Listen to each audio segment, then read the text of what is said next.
Hello प्यारे बच्चों, आप सभी का इस प्यारे से चैनल राजपूत मैथ क्लासेस में आप सभी का स्वागत है। तो आप सब कैसे हैं? मैं आशा करूंगा कि आप सब ठीक होंगे।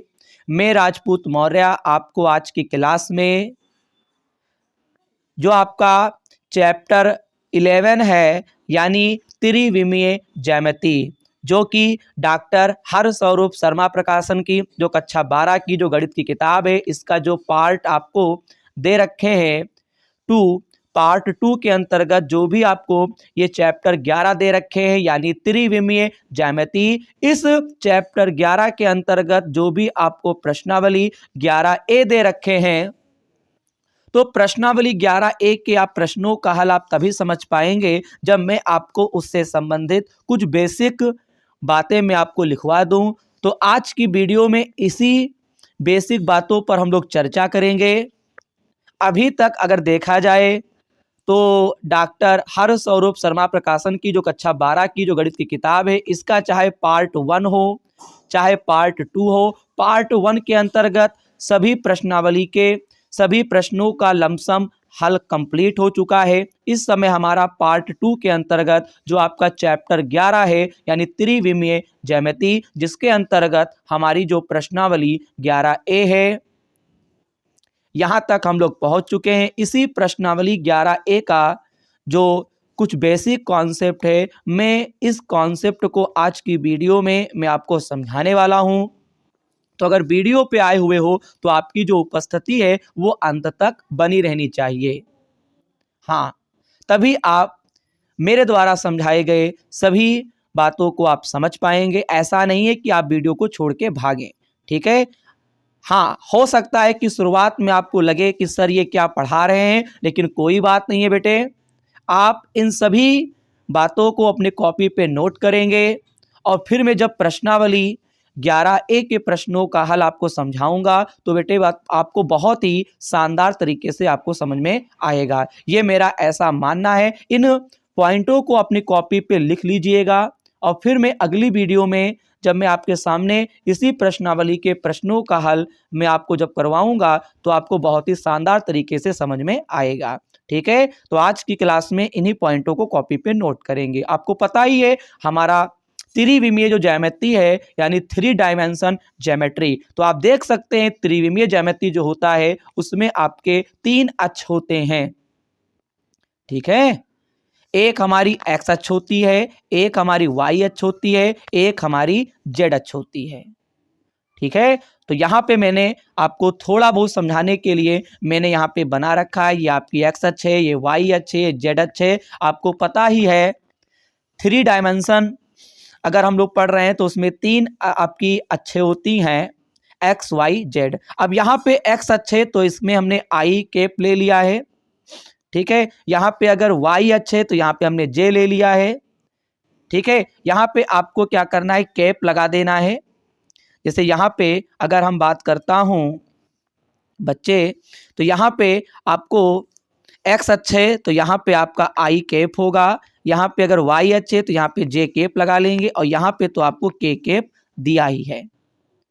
तो अगर एक्स अक्ष की दिशा में हमारा आई कैप हो गया, आपको पता ही है आई जे क्या है, ठीक है। मैंने इससे पहले जब चैप्टर 10 के अंतर्गत जो भी आपको प्रश्नावली दे रखी थी मैंने पढ़ाया था, उसमें आप पता ही होगा हम लोगों ने आई जे के इन्हीं का हम लोगों ने सदिश गुणनफल यानी डॉट हम लोग पढ़ रखे हैं। और बात करते हैं अदिश गुणनफल यानी सदिश और अदिश गुणनफल हम लोग पढ़ चुके हैं। अगर हम बात करते हैं सदिश गुणनफल की तो उसमें आपका क्रॉस लगता है, अगर अदिश गुणनफल की बात करते हैं तो उसमें आपका डॉट लगता है।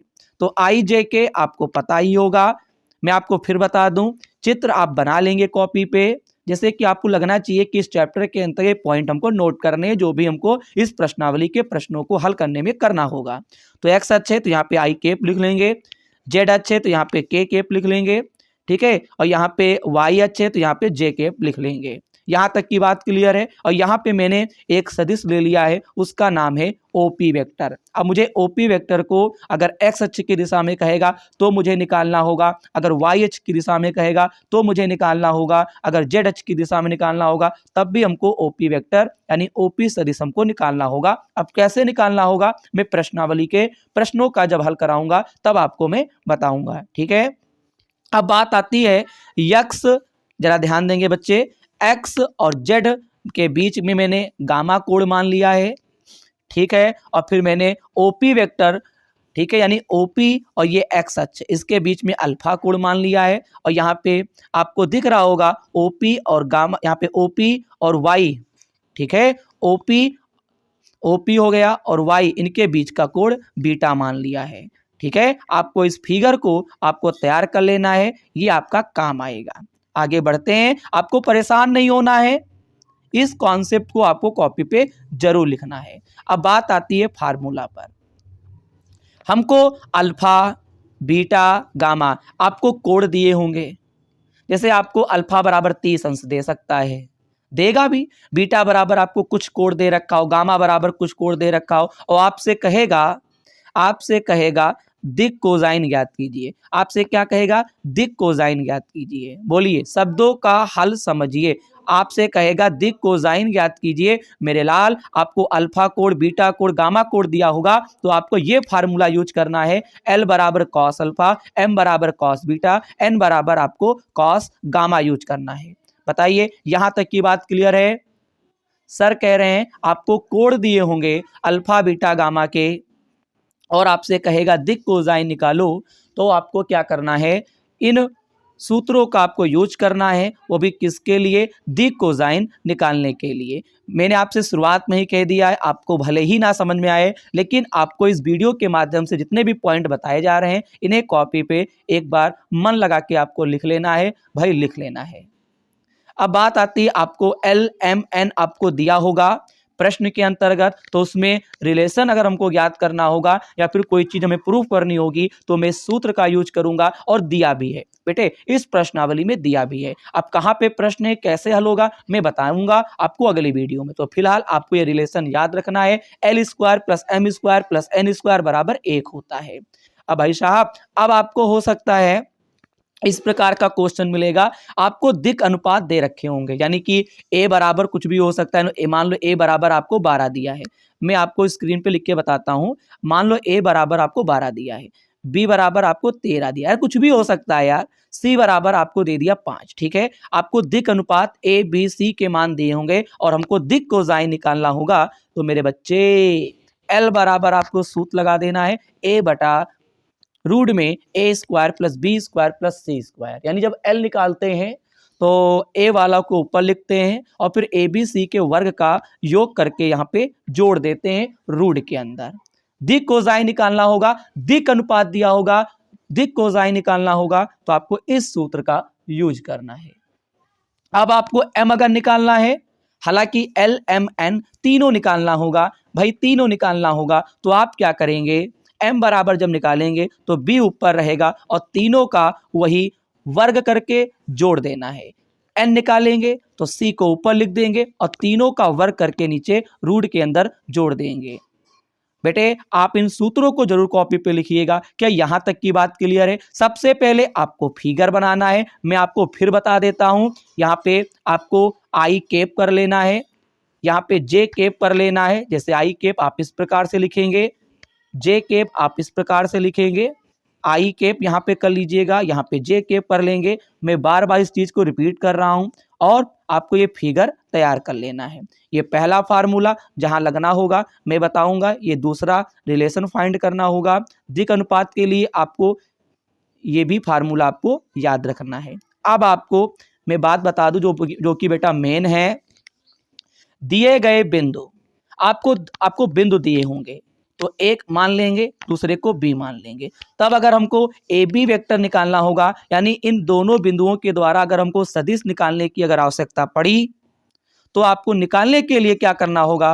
भाई साहब, आपको निकालने के लिए क्या होगा मैं आपको बता दूं। ए बी वेक्टर बराबर फार्मूला होता है x2 माइनस x1 बाहर i, y2 माइनस y1 बाहर j, z2 माइनस z1 यहाँ पे के। एक तो इस प्रकार से आप सदिश निकाल सकते हैं और एक में आपको और ट्रिक बताता हूं। यहाँ पे ए बिंदु दिया है, बी बिंदु दिया है, तो आप एक काम करेंगे, ओ ए वेक्टर बराबर आप लिख लेंगे।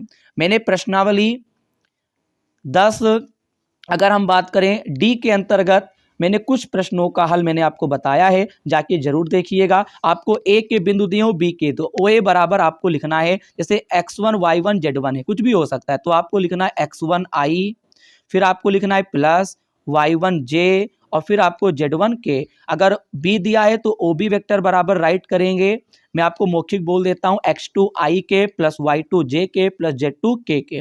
मेरी बात को समझें, ओ ए और ओ बी निकाल लेना और इसके बाद भैया ए बी वेक्टर का सूत्र लगा देना, O B vector minus O ए वेक्टर। बोलिए मेरे वीर बहादुर, ये फार्मूला आपको अप्लाई करना है। आपने यूज भी किया होगा, अगर आप मेहनती हैं आपने जरूर यूज किया होगा। जब भी बिंदु दिया हो ओ ए ओ बी मान लीजिए और ए बी निकालने के लिए ओ बी माइनस ओ ए आपको करना है। ठीक है, तो यहां तक की बात क्लियर है। आप इन सभी सूत्रों को अपनी कॉपी पे एक शानदार तरीके से नोट करेंगे। 1 2 3 4, यहाँ पे 4 फार्मूले मैंने आपको राइट करवाए हैं और जो भी बातें बताई हैं आप इन्हें कॉपी पे नोट कर लेंगे। तो मिलते हैं अगली क्लास में इसी चैप्टर 11 के अंतर्गत जो प्रश्नावली आपको 11A दे रखे हैं उसके प्रश्नों का हल लेकर। तब तक आप इन्हें कॉपी पे ढंग से कर लीजिएगा। और हां, आज की वीडियो अगर अच्छी लगी हो तो चैनल को सब्सक्राइब, वीडियो को लाइक और इस चैनल को अपने दोस्तों में शेयर करना बिल्कुल ना भूलिए। उन्हें बताएं इस चैनल पे डॉक्टर हरस्वरूप शर्मा प्रकाशन की कक्षा 12 की जो गणित की किताब है, इसका कंप्लीट सलूशन यानी जो भी बोर्ड एग्जाम में प्रश्नावली आने वाली है उसके प्रश्नों का हल करवाया जाता है, भाई करवाया जाता है। तो मिलते हैं अगली क्लास में प्रश्नावली 11A के प्रश्नों का हल लेकर। धन्यवाद।